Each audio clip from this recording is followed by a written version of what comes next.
Hello and welcome to this submission video of Metal Gear 2 Solid Snake. I am Joseph Joestar316 and I'll be running this on original difficulty. I will be running the NTSC HD collection version of MG2 Solid Snake. It's bundled as a part of Metal Gear Solid 3 HD collection. I'll be running original difficulty with an estimate of 1 hour 10 minutes. Time will start once I select the difficulty and it'll end on the last point of the game where I have control of Snake. Which will start in 5, 4, 3, 2, and which way does Zanzibar land? This way! Alright, so Metal Gear 2 Solid Snake is a follow-up to the original game of Metal Gear 1 MSX. It was last shown at a Games Done Quick event in 2019 by Mini Omega King.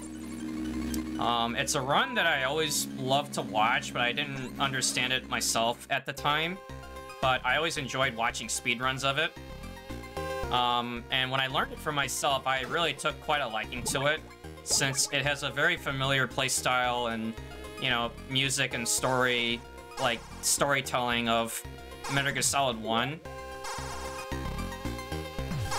So, early on, we're going to be collecting a few essential items while collecting others along the way. First being this B1 ration, along with getting a handgun. We're going to be bypassing a lot of other items, most that are optional or just don't have a use. And then one thing you're noticing is, even though I'm on any percent, I do try to distract the guards at times where it's just deemed easier. For any percent, I don't really care if, you know, I get spotted or if I kill guards or use rations to heal myself. But it just does make some sections a little bit easier to get through, such as being able to crawl to this vent using a truck by crawling underneath it.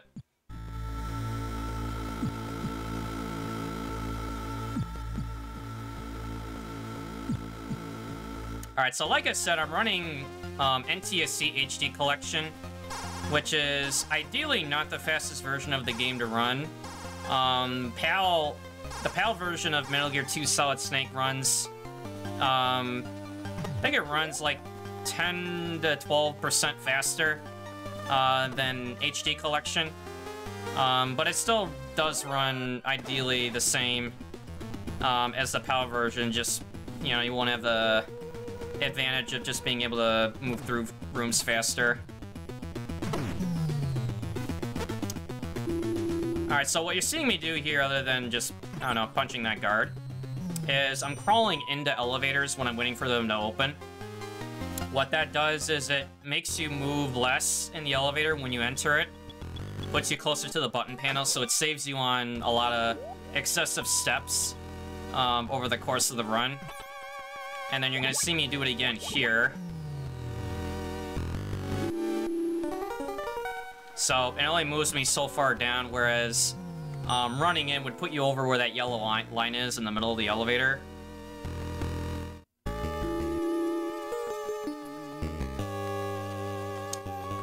Alright, so the level 1 card, we're going to be going over to this room for the first boss fight. And it might come as a shock on who it is. Wait, Dr. Marv? Wait a minute, hold up. It's an imposter. Black Ninja, who likes to teleport around, throwing ninja darts at you, so we're just gonna trade shots with him with our ration equipped so I can have my health refilled once I reach 0, which I will shortly. Okay, I'm getting really good RNG with him where he's just staying put. Sometimes he'll just move around constantly. Even when you're on the outside border. Attacking him from the outside does kind of manipulate him to go in the middle more, but it doesn't always guarantee that he stays there. So I actually got a really nice fight with him. So what I'm going to do is grab a gas mask, which is going to be used for a boss fight later. Again, I'm just running through these rooms as fast as possible. I don't need to worry about alerts.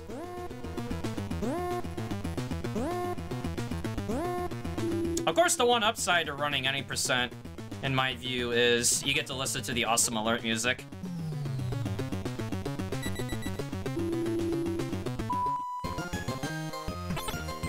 Alright, with the level 2 key card, we're going to be heading to the next segment of the run, which is not as exciting to do than it is to watch, honestly, but I'll let it explain itself when we get there. So, what I'm going to be doing here is knocking on the walls to distract that guard while waiting for this other one to cross over so I can punch him. Unfortunately, I got there too slow, which is okay. I'm just going to have to take a slightly different pathing so I can minimize, you know, any gunfire I might take.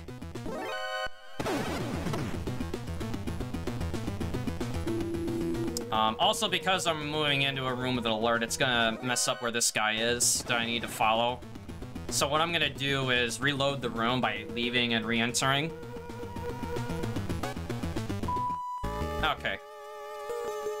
So, we need to find where Dr. Madnar is within Zanzibar Land, who's one of 2 scientists responsible for developing one of the first iterations of Metal Gear.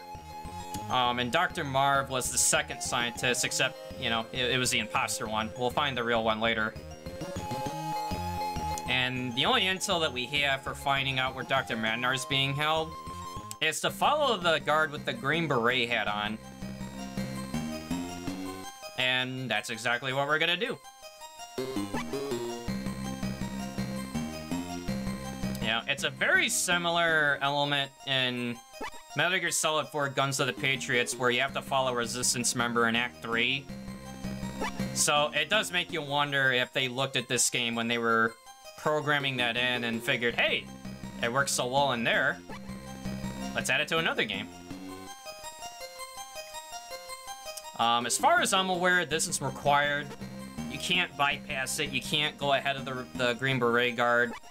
While it does seem, you know, silly at times, it not only reveals the map, like when it fills it in, but it actually physically allows you to go to where Madnar is being held.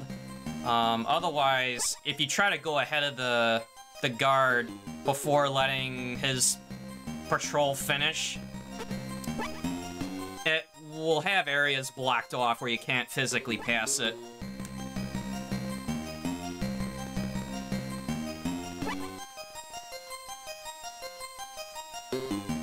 I mean, at times when I'm just waiting around, I'm trying to, like, time my turns with this guy just for the fun of it.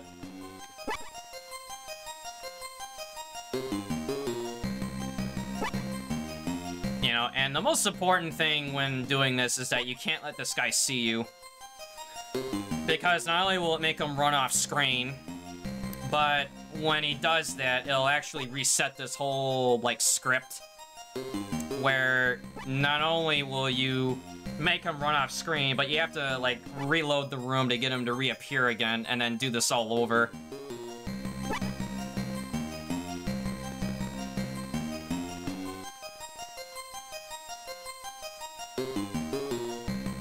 So, it may look like it's looping itself when he's coming back here, but they actually do change it up a bit. See, like, suddenly he can run faster. And he's also checking corners a little bit more frequently than he did before. Not like he's checked them, like, 100 times already.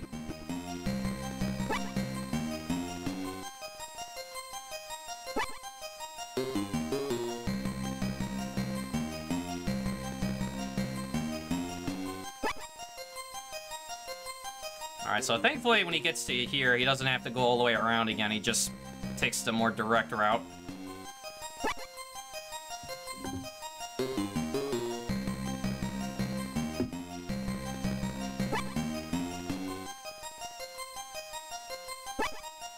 Alright, he's got one more area to go.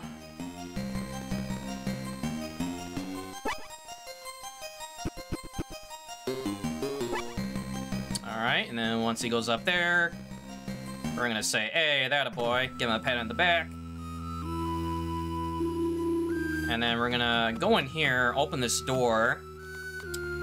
And normally the game tells you to listen for the tapping, which was supposed to be signaling what Madnar's frequency is. But we know this just by putting in 140.82 for the codec frequency.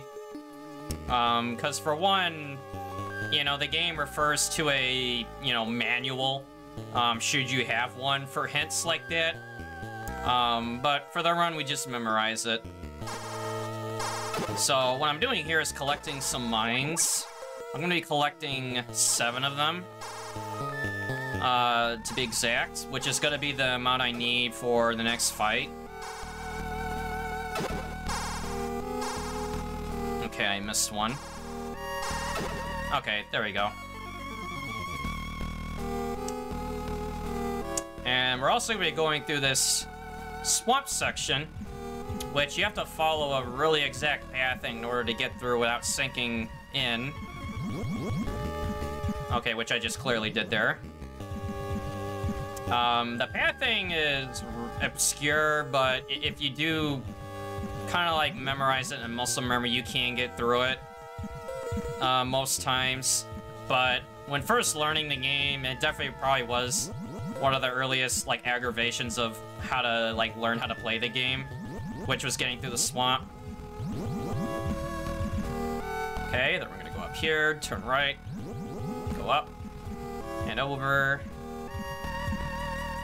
and then go in here, swap cards, as we say hello to the next boss of the game, Running Man, whose only weapon is pure speed, as he clearly demonstrates. You know, maybe he found out that we were speedrunning today and he just wanted to say, haha, you can't outrun me. But then little do we know, it's not just his speed, he also fills the room with gas, which is why we have the gas mask on. But little does he know, we're gonna use his own speed against him by planting 7 mines on the bottom side of the screen, because he'll always move opposite to where you are. So we're just gonna go across 7 times.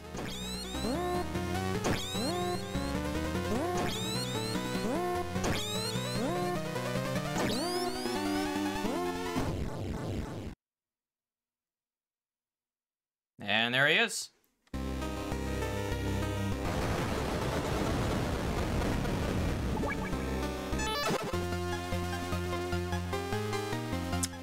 Yep, and that was the end of Running Man. Probably one of the most misunderstood but awesome boss fights to go through. Hey, good job. Give him a nice little pat on the back. Alright, so if going through the swamp the first time wasn't fun enough, we gotta go through it again. Which this time, we're gonna be backtracking to the tank hangar we were at before, so we can acquire a Stinger missile. Or missile launcher, rather, but I think it calls it Stinger missile.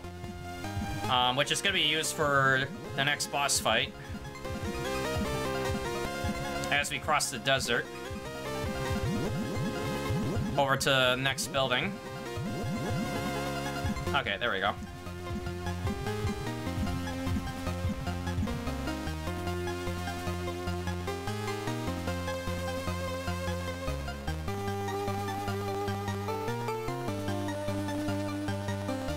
Alright, so we're just gonna go back the way we came.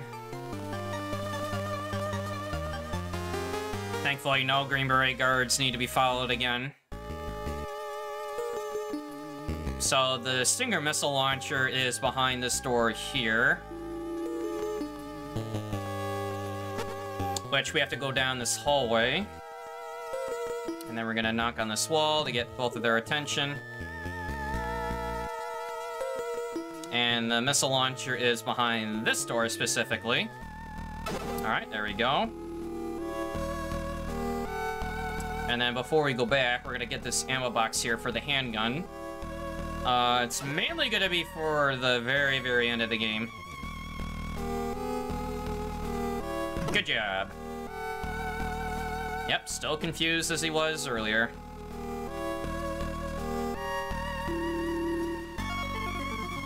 Alright, and then we're just gonna backtrack to the desert area. Hey, look, it's that Green Beret guard again.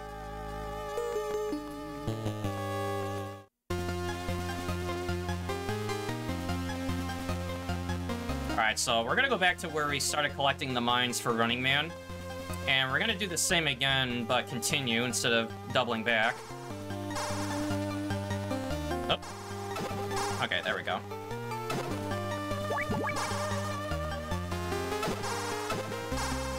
Alright, so the mines I'm collecting now is gonna be for an encounter later. Plus a secondary one, which I'll get to that later. So, we're just gonna be crossing through, and because we're in this part, I don't know, whenever you step on the ground, it makes really squeaky noises. I don't know, maybe the floor's made of rubber or something, I don't know.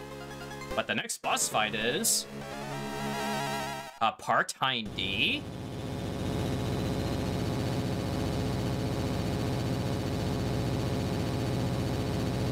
Oh, I guess it's not parked anymore. So we're just gonna move forward when it tries to fire. Use the Stinger missile. We're gonna hit it 4 times.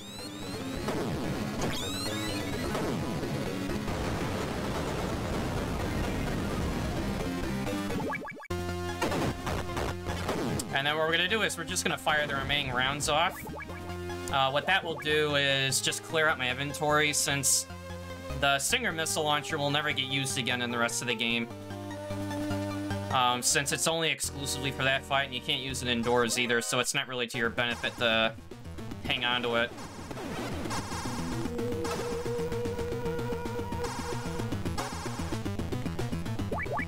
Alright, so unfortunately I got spotted trying to get to this truck with the cardboard box in it, so it's not gonna activate this conveyor right away.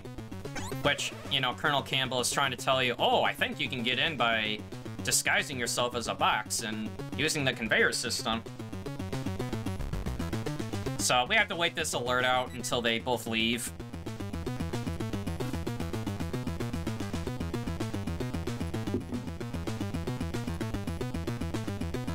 Okay, there we go. And no one will suspect the moving cardboard box. Alright, so 2 things we're going to be doing here, other than punching that guard, is we're collecting another ration type, which is ration B2. And we're also answering this codec from Holly, who's indicating that she's been captured and giving us clues as to where she's being held. You need to answer that codec, otherwise she will not appear when you go to find her.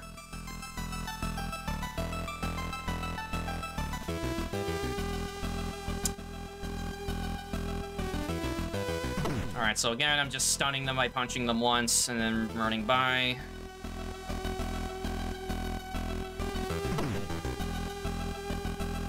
And we're going to be using this elevator here to go down a level.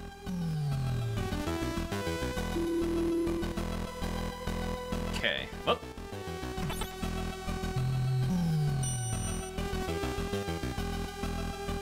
Alright, then what we're going to be getting next are some explosives,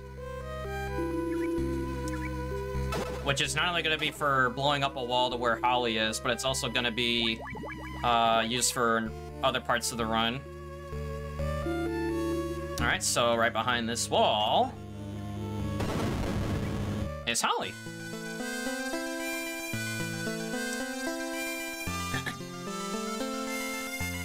Alright, so she just gives us some intel of what she's gathered so far. One, which is to find a messenger pigeon, which is at the very top of the very top tower of, you know, Zanzibar land. And so what we're going to be doing now is going for a swim. So there's a shallow and a deep section of the water here. The stuff on the inside is like the shallower water where you can sort of stand up and move about, while the other part is like the deeper water where you just sprint down. I don't know, maybe Solid Snake was an Olympic swimmer in his day. But while we're making our way up to the rooftop, we're going to be gathering some things. One of which is grenades that we need.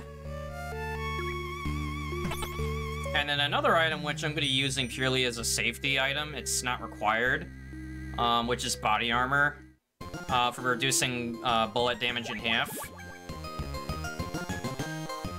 Hey! What's that noise? Alright, so the grenades are in here. And then the body armor is 2 screens up.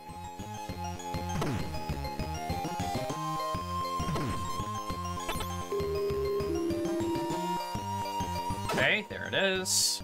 Now we're just gonna run our way back. Give him a little pat on the back again.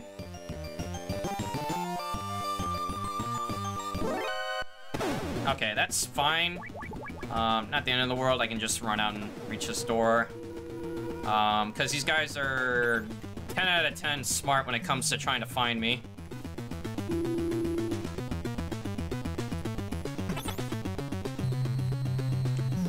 Alright, so we have the grenades, and we have the body armor, so we're gonna be swimming back to where we were earlier.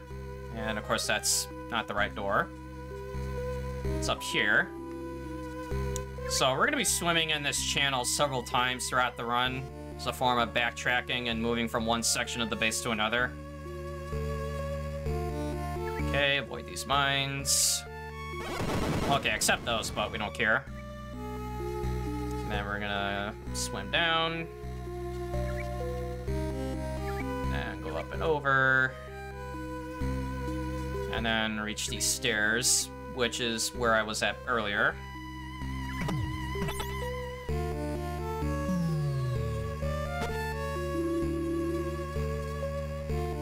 Alright, so we're gonna go up a floor and then travel inward to a elevator that'll take you up to the 30th floor. Which will then give you access to the rooftop.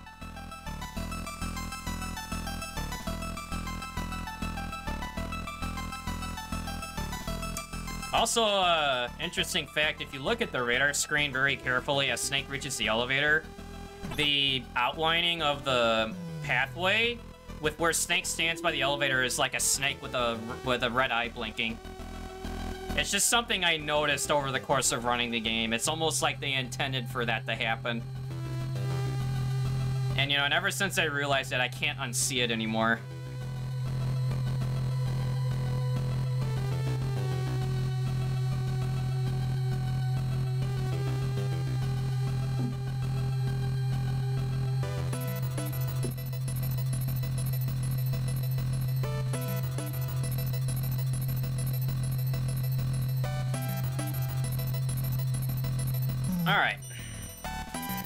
Alright, so we got to the floor, we'll just go to the rooftop, easy peasy, and... Not again! Oh, it's Red Blaster, who likes to shimmy across the roof and throw grenades down, so which is why we got a set of grenades of our own, so we can throw it back at him.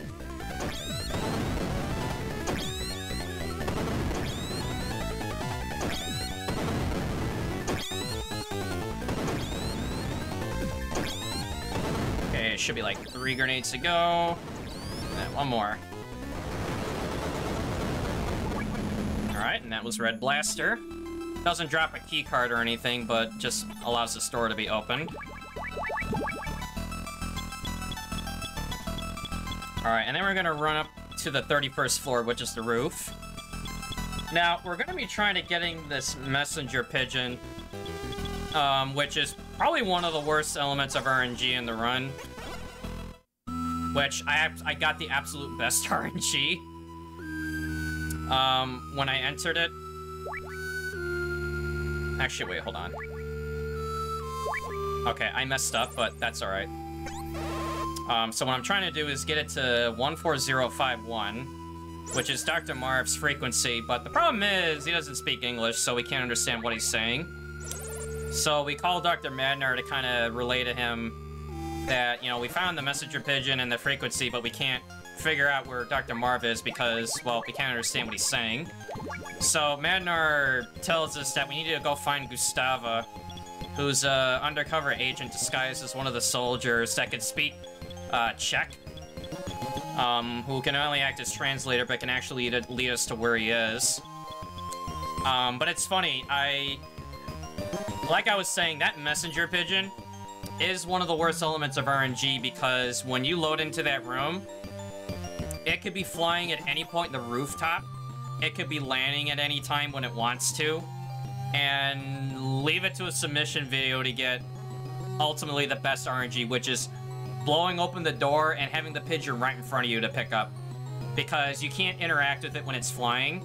And you need to equip the B2 rations because it has, like, cheese ingredients in it. So it lures the messenger pigeon to drop down so you can actually approach it and pick it up because that has a note on its leg which has the frequency number you need to dial in for the radio.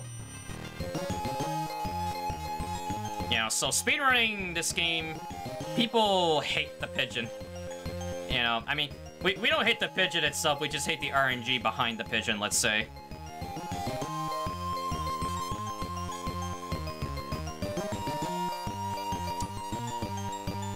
Okay, so with that information, we're gonna be going through...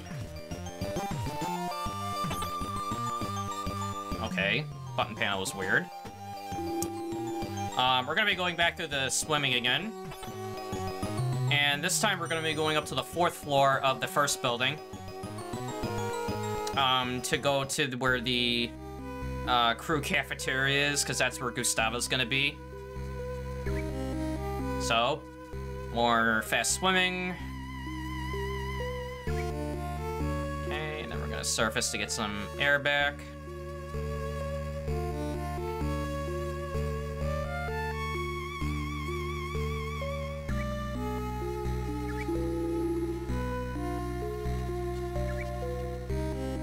Alright, so the elevators in this area specifically are a little bit odd because they don't really connect to all the floors. So what you have to do is go up twice. Alright, and then it's gonna skip over the first floor, which then we have to walk over to the connecting elevator to go the rest of the way.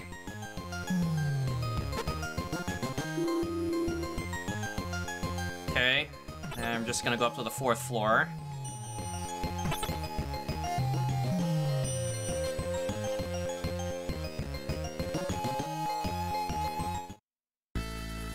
Alright, so as soon as I load into this door, I'm just gonna punch this guy in the back immediately. Like I said, I'm not trying to go for big boss strats or anything, but it just makes life easier getting through here. Now, this alert's intentional. It is fast to just be able to run through and not have to, you know, trying to wait it out. And then I'm gonna equip, oops, one key card for this door. And then we're gonna swap to the 4 card again. Back to 3. Now, this room is aggravating to get through normally, but since we memorized the pathing, we can just go right to the door while evading the traps. Alright, so they, for some reason, put like a array of mannequin dummy soldiers. Except you can tell where the real ones are either by memorizing where they can spawn, or in this case, when you get to this part, you can actually see them blinking on the radar screen so you know which ones are real. Alright, so the only intel that we have about Gustava is that she's dressed up as one of the enemy soldiers. And it's not like we could just go up and ask them, hey, are you Gustava? It's not really quite, you know, not quite sneaky. So instead, we're just gonna do the next best thing, which is wait it out at the restroom.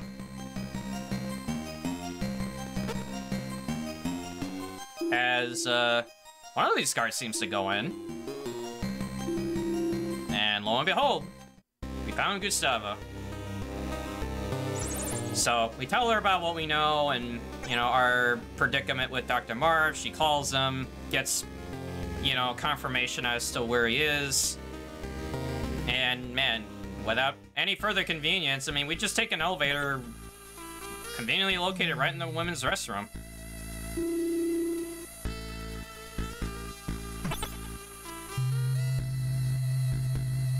Alright, so Gustava's gonna be following us for a little remainder of the game. Which, starting here, I'm unable to crawl or crouch just due to the fact that it's a mechanic of having a character follow you around. So for these elevators coming up, I can't really, like, crawl into them, even though it's optimal. So this is the part of the game where you just kind of have to deal with it when it comes to elevators. So, like, when you run in, like, you see how far down you go, versus crawling, which puts you around here versus way down here. But at this point, like, you can't crawl. Which is thankfully temporary. Alright, so we got to Dr. Madnar, who was in the other half of that building I was at before, where he was knocking on the wall.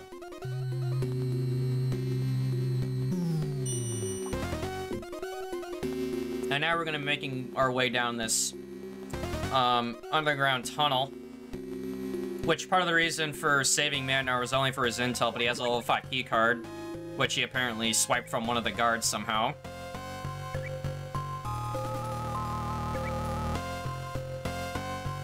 Alright, and as we come up to another in-game cutscene, which, long story short, it's basically Gustava telling a little more about herself and her background to Snake, you know, what her involvement is in all this. You know, as Madnar needed to take an, I don't know, unexpected break. I don't know, maybe all this running around, he just got tired, just needed a breather.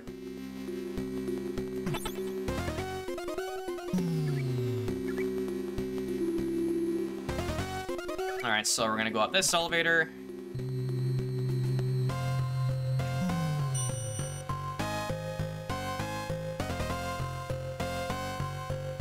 Alright, so the intel we got from Gustava was that Dr. Marv was located in the further, like, area of the Zanzibar land, which is across this bridge right here. A bridge!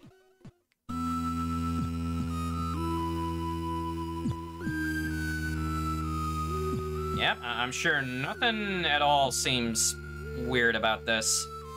You know, a very important bridge, no guards. You know, no one's covering it. Well, Madnar was able to cross, so surely it's safe, so Gustava decides to go next. And just before you thought you could just get through, it was a trap.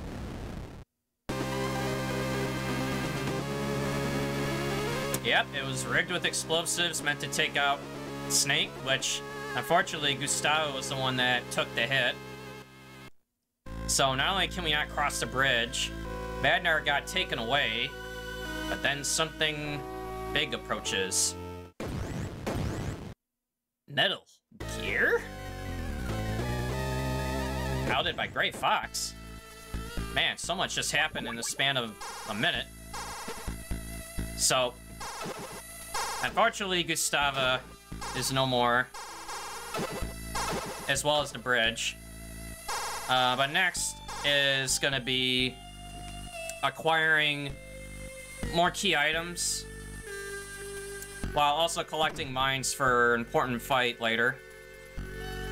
And just before Gustava died, she told us that there was a key to where Dr. Marv's research was being held. And she also gives us a level 6 key card that we need. But although before she told us how we can use her necklace brooch as the key, we know how to use it just from speedrunning the game, where it's simply you gotta freeze the brooch that turns into a key. Likewise, you can also heat it to turn it into a different key, which unlocks her locker in the barracks. Which is uncanny of how the PAL key in Metal Gear Solid 1 changes by temperature. You know, so again, it really does kind of stem from, you know, the origins of this game leading into MGS1. So we gotta do several things first before we try to cross over that bridge somehow.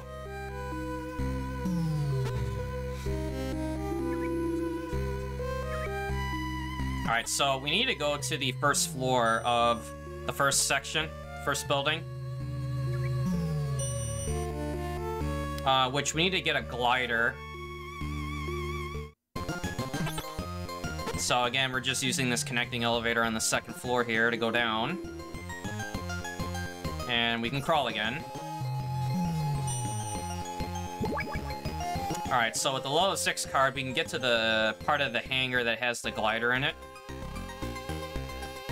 While again, enjoying this awesome music.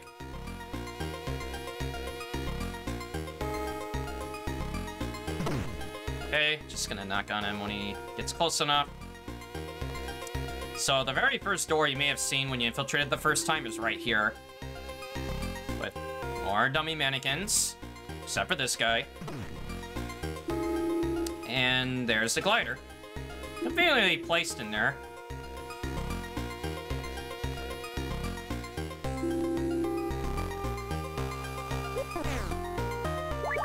Alright, so unfortunately because of all the swimming that Snake did, he caught a cold. It's unavoidable, it is gonna happen. There is cold medicine you can get to make it stop, but unfortunately it's just way too far out of the way to get it. So it's just one of the, like, mini pauses in the run from here on out that I just have to put up with. Ah! He saw me. Hey! Alright, room for one in this elevator, mister. I told the other guy the same thing. Don't, hey, hey! Okay, maybe they didn't get the message from floor to floor. So, we have the glider, and now we're going back to the cafeteria again, where we're gonna be revisiting the freezer. The first time around, I collected some rations, even though they were frozen. It's also gonna be the same freezer that we're gonna be freezing the brooch. We got from Gustava earlier.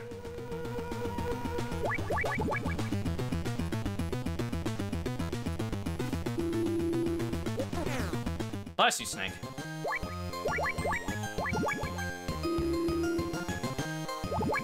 Oh yeah, I don't think I even mentioned about the fact that there's just kids roaming around the base.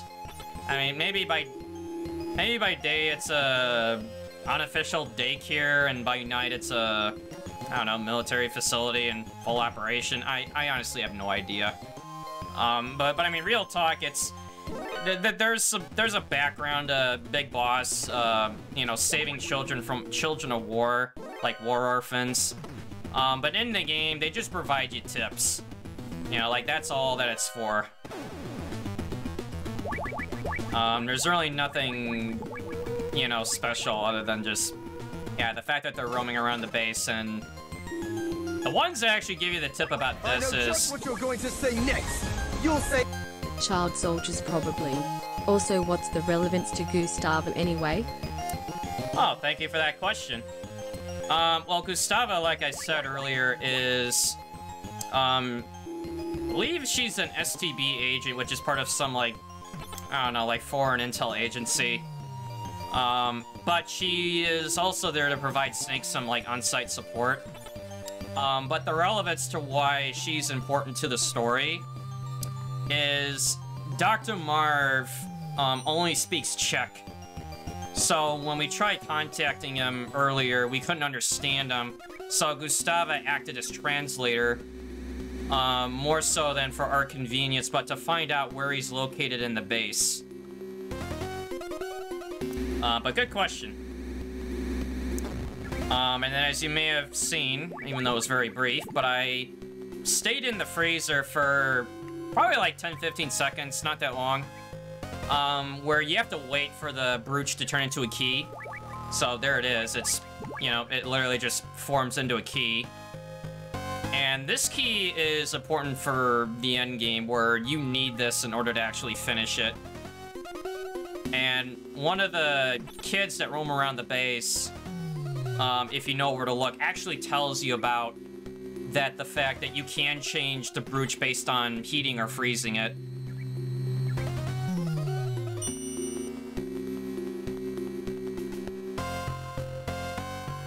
Alright, so we went through the underground section again, so we can go back to the tower.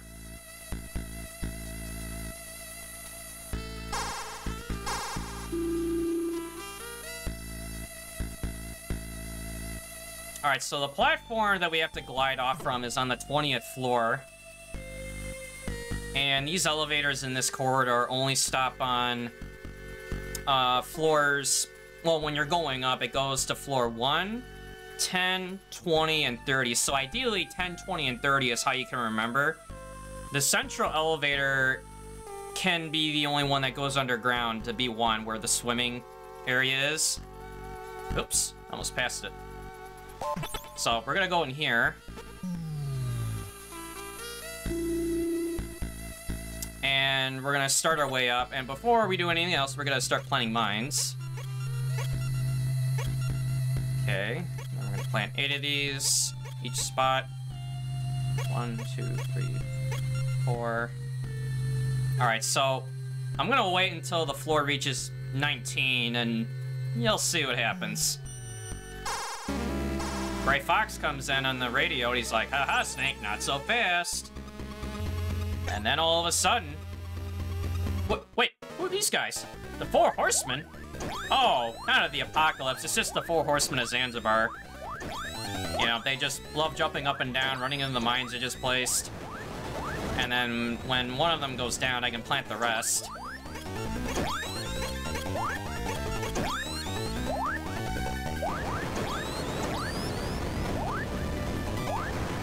Man, it's a good thing these guys weren't the 4 Horsemen of the Apocalypse, because I don't know if they would have withstood all these mines. I might have run into a harder time.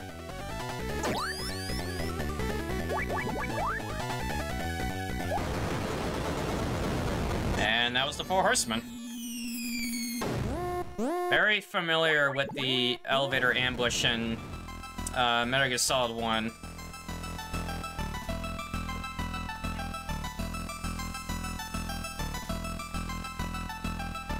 Alright, so other than the iconic, you know, boss encounter, we got a level 7 key card off of them, which is going to be needed to get up to floor 20, because you're thinking, well, can't you just go up the elevator now? Well, here's the problem. Gray Fox sabotaged it, so not only did he send the 4 Horsemen on us, he sabotaged the elevator where it's no longer operable.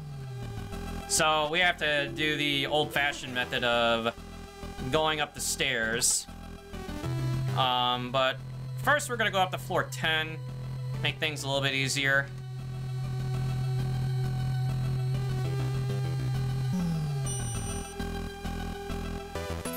And then we're going to use the explosives to blow up this wall.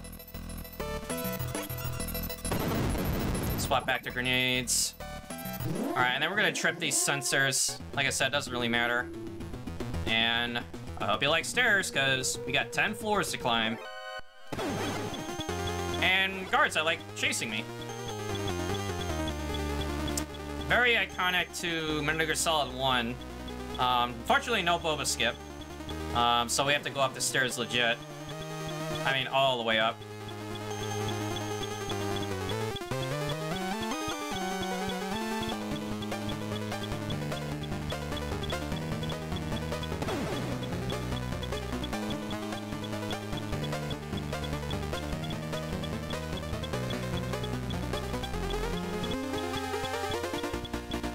You know, it's moments like this I just like to sit back and, you know, enjoy the soundtrack, because I really do like it for what it was, and the music is absolutely incredible. You know, like, Metal Gear MSX is good, but I feel like they really went above and beyond starting with this game. You know, like, they really overhauled. Not only just from, like, the gameplay style, the graphics, the storytelling format, but the music soundtrack.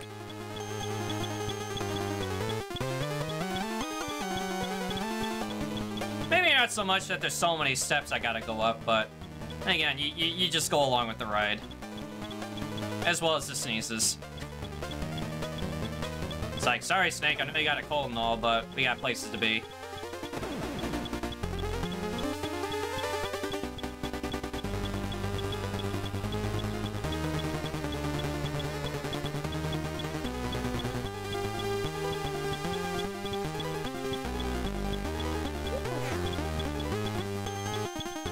Alright, so we gotta get up to the 20th floor, like I said, which is where we're gonna be using this glider to get across the bridge, which was destroyed.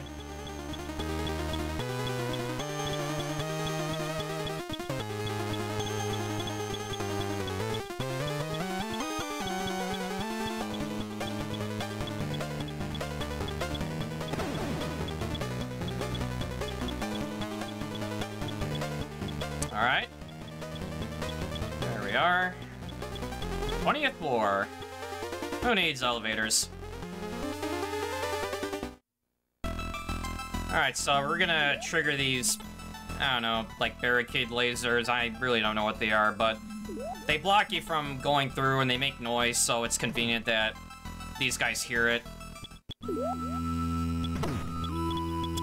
So what I'm gonna do here is I'm gonna get some SIGs out, because I figured, hey, if you got, smoke them if you got them.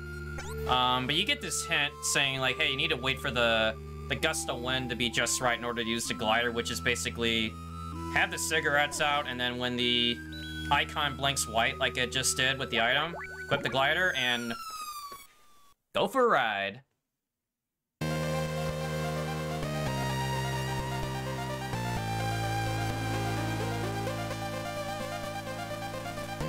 It's like, welcome to Zanzibar Land Battle Royale, featuring Solid Snake, the air glider. It's like, alright, where are we dropping?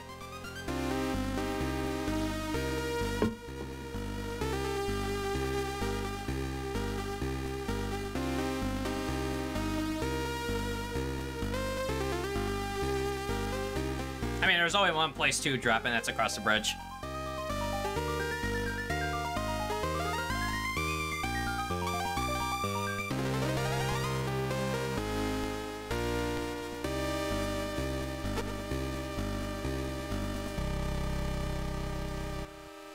Alright, so that was the one-time use of the glider.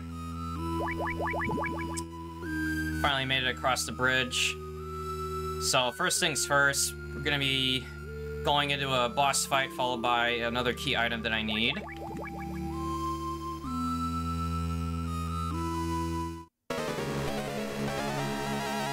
And hidden in the grass is Jungle Evil, who likes to poke his head out of the grass like whack-a-mole and fire his gun at me, which is why I have the body armor for safety. While also picking up these extra set of grenades right by these containers here. Alright, so him popping out is random at times. You could try to influence him to go to a certain spot by taking cover here. Okay, he's actually in a really bad spot, so I'm just gonna let him move. So we use these grenades to not only deal damage to him from a distance, but it just deals a lot per hit.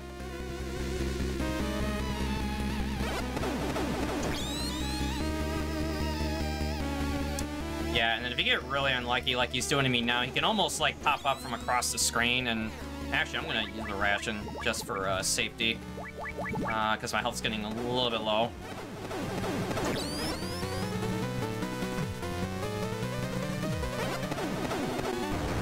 Okay, so that fight wasn't necessarily the greatest. Like I said, he can choose to kind of hang around a certain area when he's popping up. Other times he loves to really like stay underneath for a very long time, or often he can just pop around a different corner of the area you're in, not just the one that you're in. Alright, so you're thinking, well, you got the level 8 key card. I mean, what's more important than that? Well, I actually need this egg. Yeah, I know, an egg. The one unlikely thing you might expect you would need on a mission as important as this. So as we kind of do a smash and exit, gonna open up this door, equip the egg, which I will explain its importance in a little bit.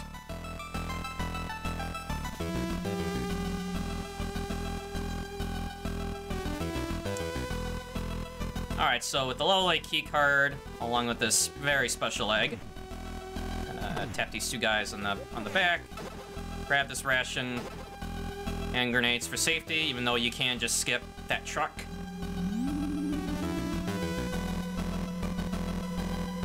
And then we're gonna grab another ration out of this truck here, which conveniently has 3 guards in it.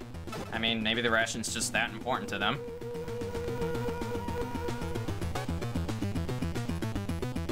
So, the entrance to the final part of the game has a barrier in front which you can't pass through. and it's only operated by a switch that's inside the base. So it's a little bit of a predicament for Snake. How does he get in without, you know, getting detected as well as just getting past the barrier itself? Oh, that's where the egg comes in.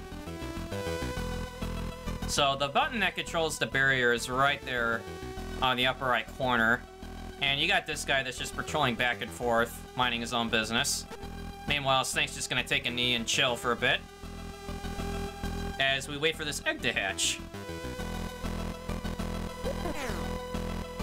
And of course, occasionally sneezing.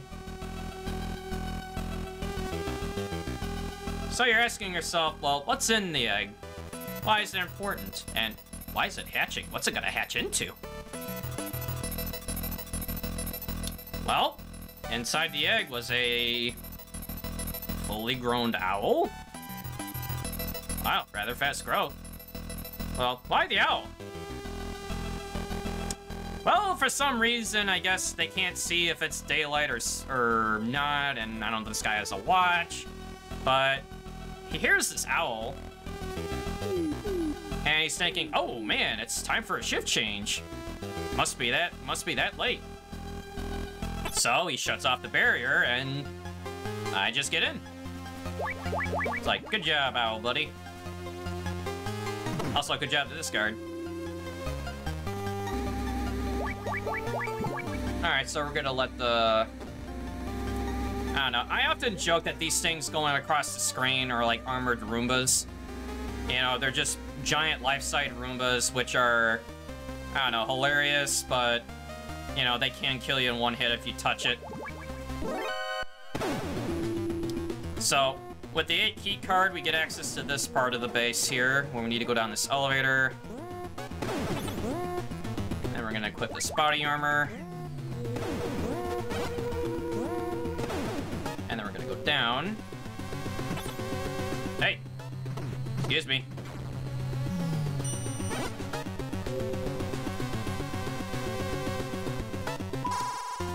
And we get another codec hall.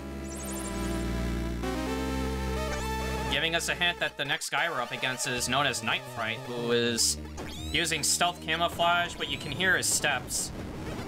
You know, and it says listen to the sound to see where he's at, which we know where he is just by going down a row and throwing grenades right here. The whole idea was, like, each part of the room has, like, a different sound when you step on it. But we know where he is just from memorizing the fight. So the 3 rations I collected earlier was for these pools of acid, which can be dissolved by using rations on them.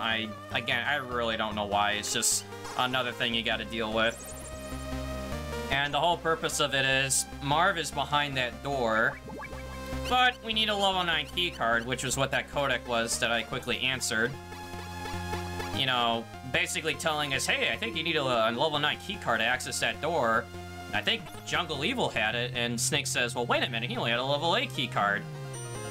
Which then the mysterious tipster said, well, I think he had a level 9 key card too, and might have dropped it during the fight you had with him. Which in short is for saying, sorry Snake, but you gotta go back. And that's what we're doing. Now, thankfully, we know where the level 9 key card is in the, you know, tall area of grass when we fought Jungle Evil not too long ago. It's in the same spot every time.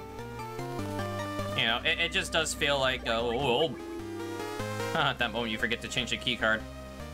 It just does feel like another backtracking amongst other backtracking.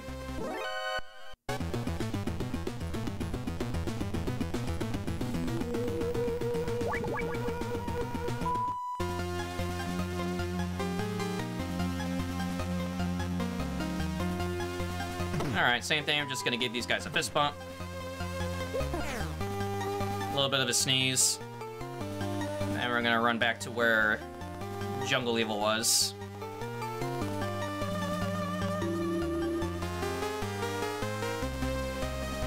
Okay. Now, the level 9 key card is in this upper right corner. Right here. So, there it is. Now we can get to the the locked door, and as well as get to the end of the game.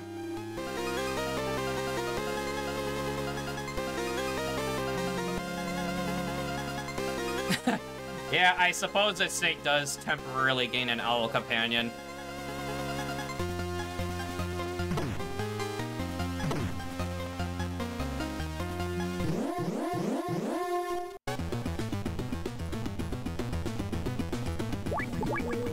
Alright, again, the alerts are irrelevant at this point.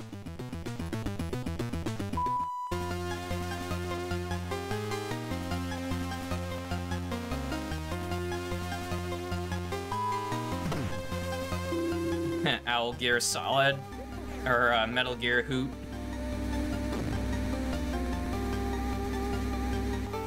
All the potential ideas.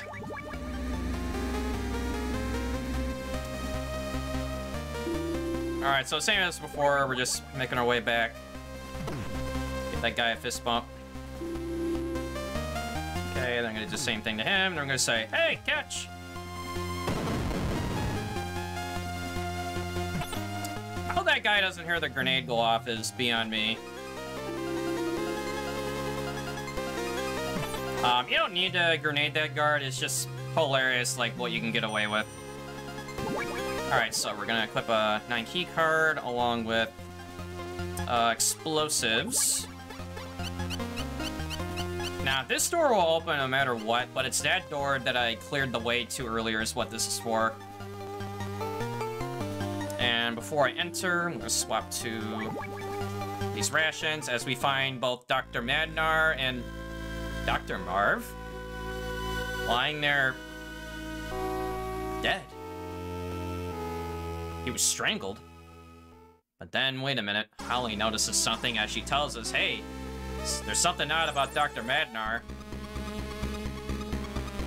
Which, as it turns out, not only did Madnar set us up on the bridge, but he also killed Marv, and he's also trying to kill us, so we're gonna say, hey, you know what, man, that's too close for me, so we're just gonna set all these explosives down and try to blow you up with it before you kill me.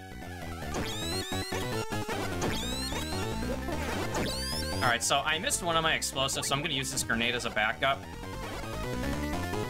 Oh, because apparently he's tougher than he looks. He took all those explosions like they were nothing. Alright, so in there was the mysterious MSX cartridge, which the frozen key that I made earlier through Gustavus Brooch, which unlocked it. And I entered that room with the B3 rations, which, again, has like an ingredient that lures the rats out. And we just handgun them down. Okay, got the...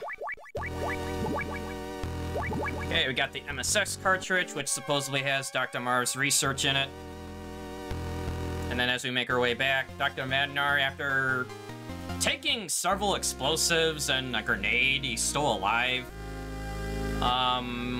Before we move on, he kind of tells us the secret to defeating Metal Gear D, which is the second Metal Gear after Metal Gear MSX, the TX-55. And conveniently, we just go down a slide. A really long slide. Alright, so we're gonna go fight the big bad Metal Gear itself, which is right through this door, piloted by Gray Fox.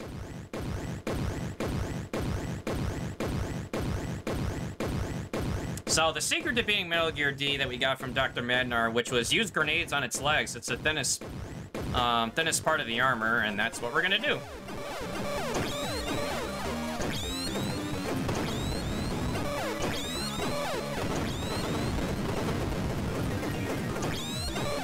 So if we just stand on the side here so we don't get ran over by the Metal Gear, it will kill us in one hit if it touches you. The missiles and the gunfire is, that could be mitigated. You know, you don't have to do anything special for that.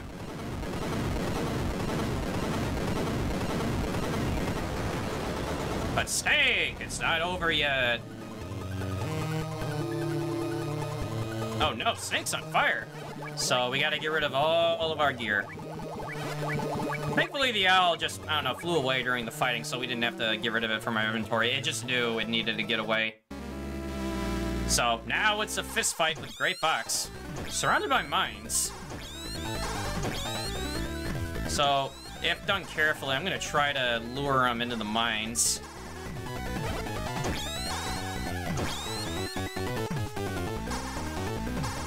Okay, it's actually getting away from me here.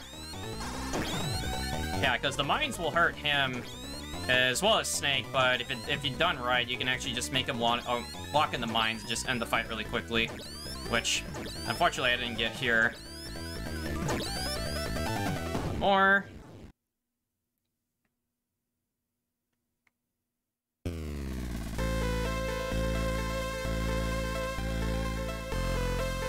Oh, no need to worry, Gray Fox. I'm sure we'll see you in another game. As we regain the cartridge that he confiscated.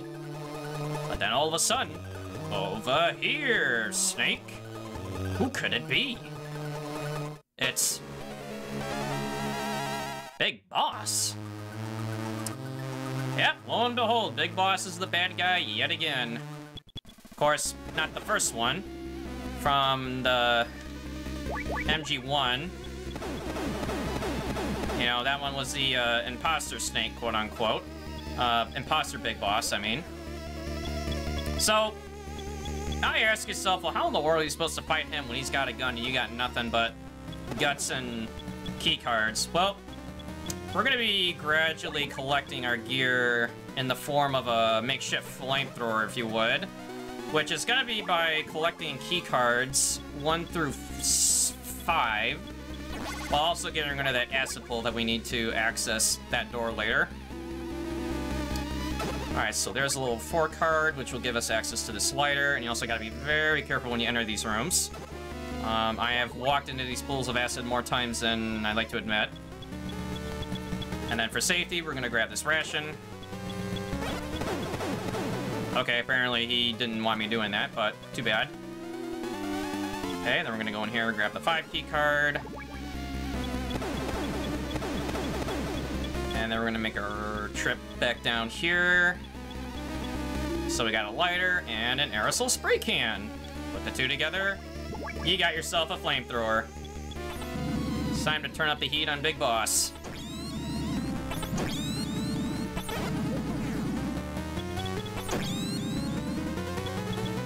Alright, so if Big Boss kind of gets out of your reach, you can just move across the screen and it'll lure him to you. And you can deal damage to him when he's transitioning across screens. You know, so like you don't have to actually see the flamethrower hit him when you hit him across screen like that.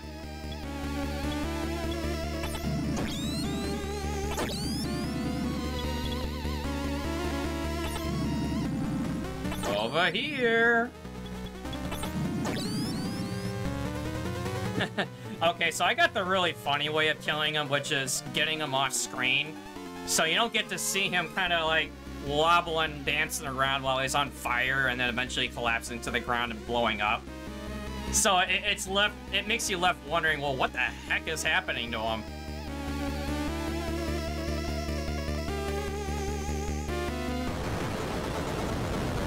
But yeah, that was the Big Boss fight. Went down with a makeshift flamethrower. A very fitting end to a legend. But then all of a sudden, geez. Oh wait, it was Holly dressed up as a guard.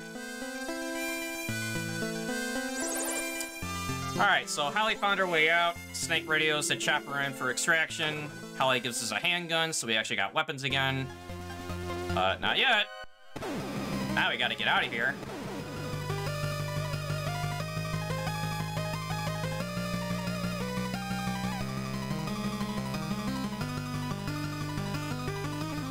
Alright, so we're just gonna open up this elevator, fire the handgun that we now got.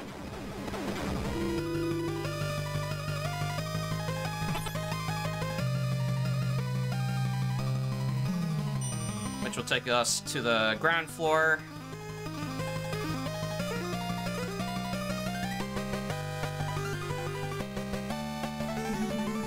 Yep, I even got those barriers out here. Alright, so we have to basically buy time for this helicopter to show up. So what I'm gonna do is just kind of park it on this corner and take these guards out as they appear. Except for that one, because I was out of position. Yeah, don't worry. Holly's just acting as decoy.